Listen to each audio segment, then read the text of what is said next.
The strange thing about the past is that it no longer exists, and yet for so many people, it still controls their emotions completely. A conversation from years ago can still ruin your mood. A mistake can still produce shame.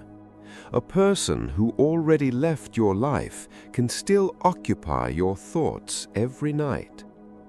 The body moves forward in time, but the mind keeps returning backward. Replay, replay, replay.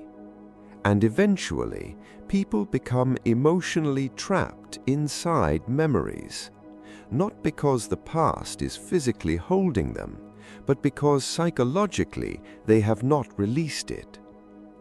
Buddhism teaches something deeply uncomfortable.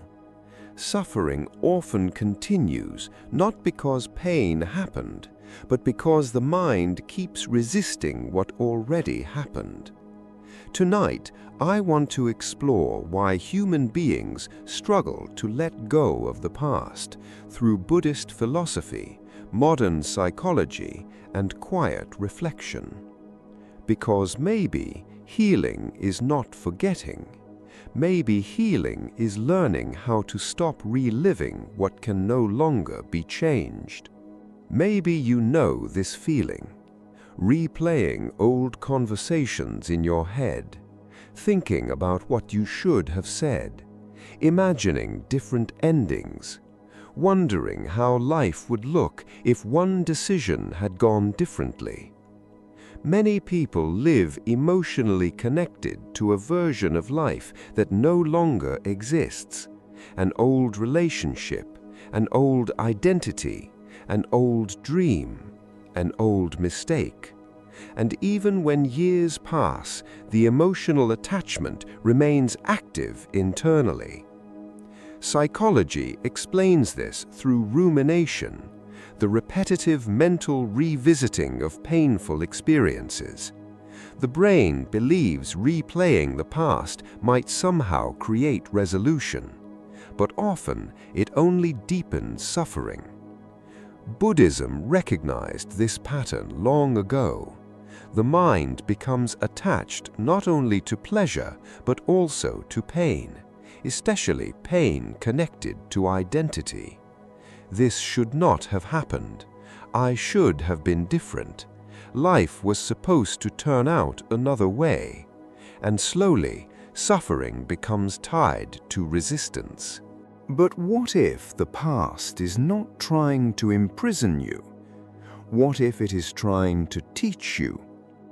Buddhism does not encourage denial. It does not say, pretend nothing hurt. Instead, it invites awareness. Observe the pain carefully. Observe the attachment. Observe the stories the mind repeats constantly.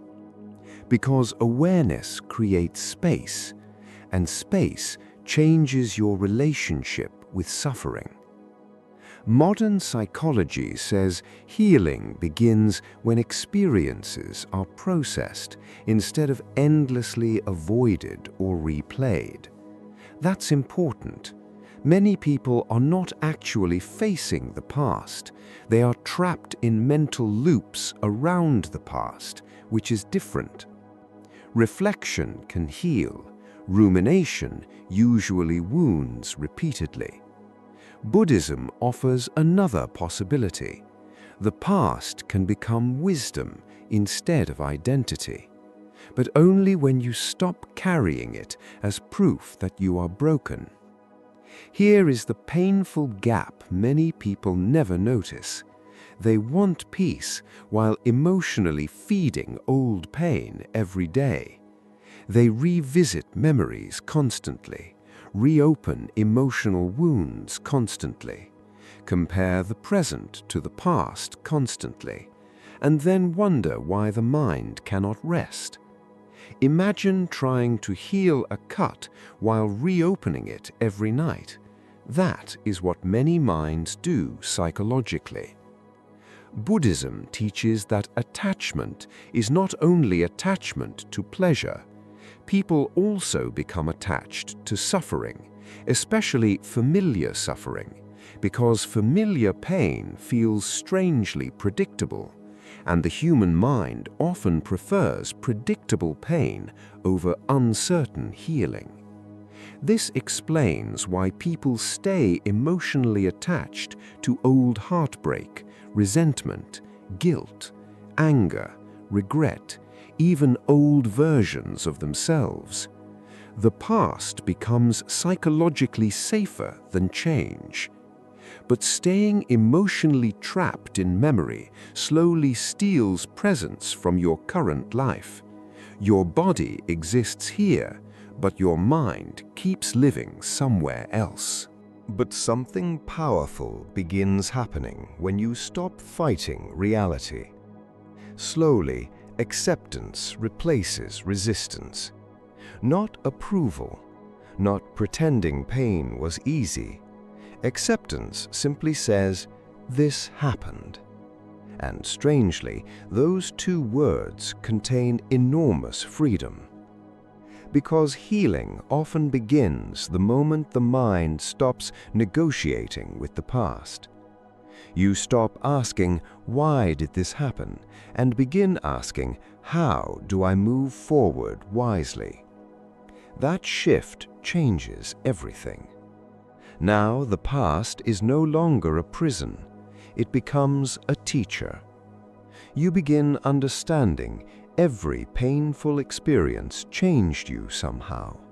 Some experiences broke illusions. Some revealed emotional patterns. Some forced growth. Some taught boundaries. Some taught compassion. And some taught impermanence. Buddhism reminds us constantly everything changes, including pain, especially pain. There's an old Buddhist story about carrying a raft across a river. A man uses a raft to cross dangerous water successfully. But once he reaches the other side, he continues carrying the raft on his back everywhere. The Buddha asks, would that make sense? Of course not. The raft was useful for crossing, but it was never meant to be carried forever. Many people do this emotionally. They continue carrying experiences long after the moment has passed. Old guilt, old shame, old heartbreak, old anger. And psychology confirms this emotional burden affects the nervous system deeply. Chronic rumination increases stress, anxiety, and emotional exhaustion.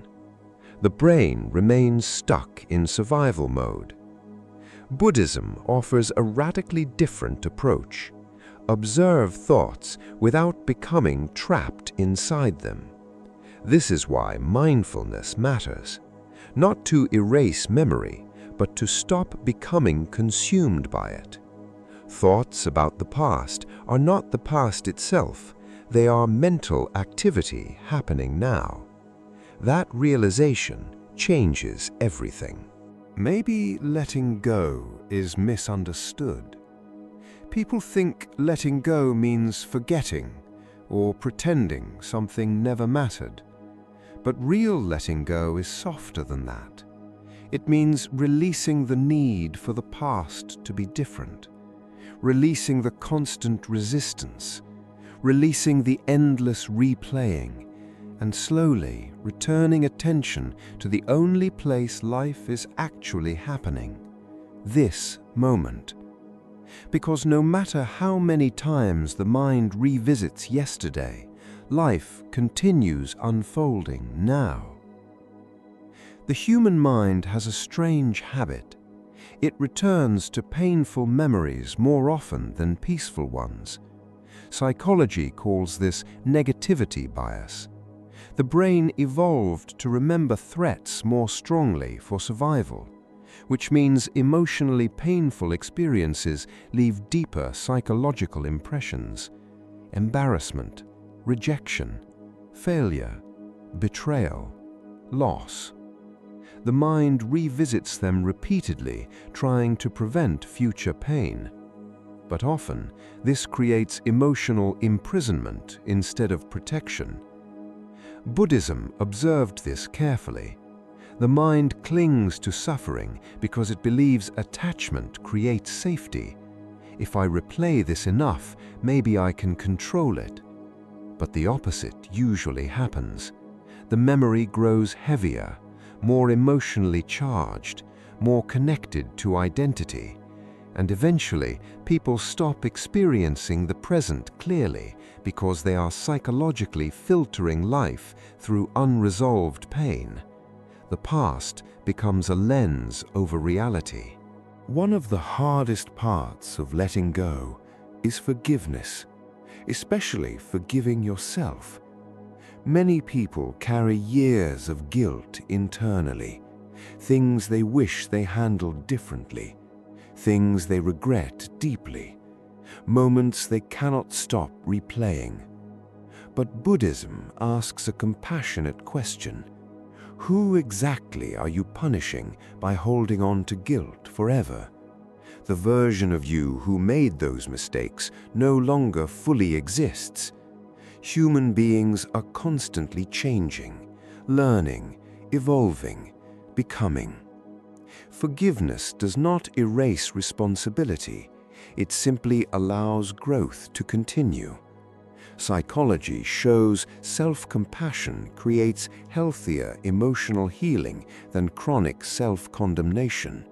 Shame freezes people. Compassion allows movement. And perhaps real healing begins when you stop defining yourself entirely by your worst moments. One of Buddhism's deepest teachings is impermanence. Everything changes. Seasons change, bodies change, relationships change, thoughts change, emotions change, even pain changes. But suffering intensifies when the mind treats temporary emotional states as permanent identity. Someone experiences heartbreak and thinks, "I will always feel this way." Someone experiences failure and thinks, "This is who I am now." But emotions move like weather. No storm remains forever. And sometimes healing becomes possible the moment you stop believing your current pain is your final destination. Buddhism teaches, observe experience without clinging to it, because life itself is movement. The moment you try freezing it completely, suffering begins. Ultimately, letting go of the past is really about returning to the present, not because the past did not matter, but because life is no longer happening there. Right now, there is breath, sound, light, movement, possibility. But the mind misses much of life while trapped in memory. Buddhism continuously returns attention to awareness, this moment, this breath, this experience, because peace cannot be found in mentally reliving what no longer exists. Peace is always experienced now. And maybe that is the real art of letting go, not erasing memory, but learning how to stop abandoning the present for it.